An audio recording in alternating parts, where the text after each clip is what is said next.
All right, Rose Bowl, now part of the college football playoff quarterfinals. Brandon Marcello, CBS Sports, 24/7 Sports, here with us on the next round to discuss that. Brandon, we've seen this game once already this year.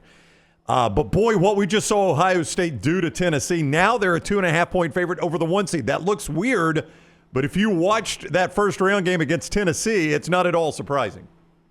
No, and it's because Ryan Day and crew decided, hey, let's go be aggressive and take advantage of the talent we have. You guys remember the Michigan game. They just refused to throw the ball to Jeremiah Smith or throw it down the field after that first half for whatever reason. Jeremiah Smith, I was at that game. Jeremiah Smith, they threw to 4 times. He had a touchdown, and the other 2 got interference calls on him from the Michigan defenders. He just changes the game. No one can really defend him. They got away from that. In this game against Tennessee, they went to him often and early, and they pulled away. They weren't afraid to throw the ball down the field. They were so much more aggressive, the blitzes and stunts defensively. They got to continue to do that to win this national championship. You can't just hold things back and think you're going to win a tight, close game.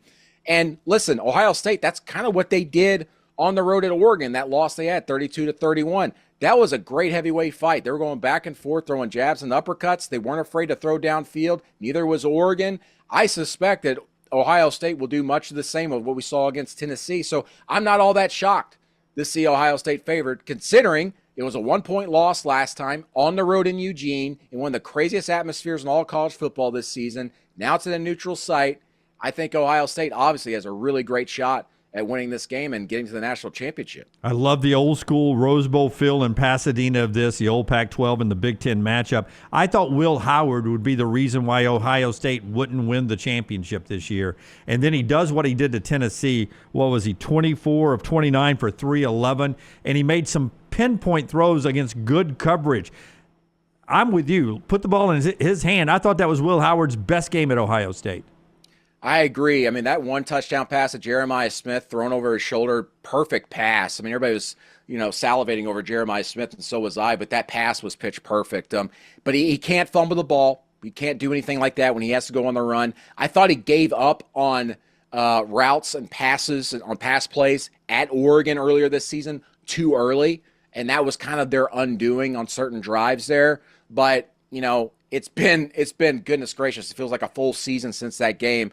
And Will Howard obviously has got a little bit more comfortable in the system right now. Yeah, when you look at the nation, Ohio State leads the nation currently in passing defense. Oregon is 8th. So both these quarterbacks, Dillon Gabriel and Will Howard, will have to earn it. I mean, these are 2 very, very good secondaries and 2 teams that are able to pressure the quarterback as well. Oregon, they were not shy of attacking Denzel Burke and Caleb Downs downfield, especially Denzel Burke. They went after him often and early, and 2 of the first 3 passes thrown to him went for big gains. And Oregon, that's the type of team that Dan Lanning has created. Like, they want to go after their best guys and force you into making mistakes or to make big plays. And for the most part, Oregon got the better of them. And I suspect they'll do the same exact thing against Ohio State, because Ohio State's pass defense was still tops in the nation then as it is now. I don't think they're going to shy away from it. They know what they've got. Even in the NFL now, just like college football, quarterbacks win championships. Does Oregon have the best quarterback left in this 8-team field? Within a system, yes. He's got that veteran type of savvy out there. They're not really going to do anything too crazy in the passing game. They'll go deep 4 or 5 times a game, which is not too unusual. But a lot of that stuff is just dink and duck, right? I mean, they're just kind of getting what they can in the empty parts of the field and allowing those receivers get a lot of yards after catch. And Dillon Gabriel rarely makes mistakes. The big issue for him earlier in the season particularly was when they got in the red zone, he would either make mistakes, throw an interception here or there, or for whatever reason they just couldn't score. So the key here is if they do not hit big plays to get into the end zone, but they make long drives and get into the red zone, Dillon Gabriel's got to step up, not make mistakes, and score. It is the Rose Bowl, Ohio State and Oregon in the rematch, this time in the college football playoff quarterfinals. He's Brandon Marcello of CBS Sports. It is New Year's Day, right in the middle of the day. You'll see the sunset on the mountains at the Rose Bowl.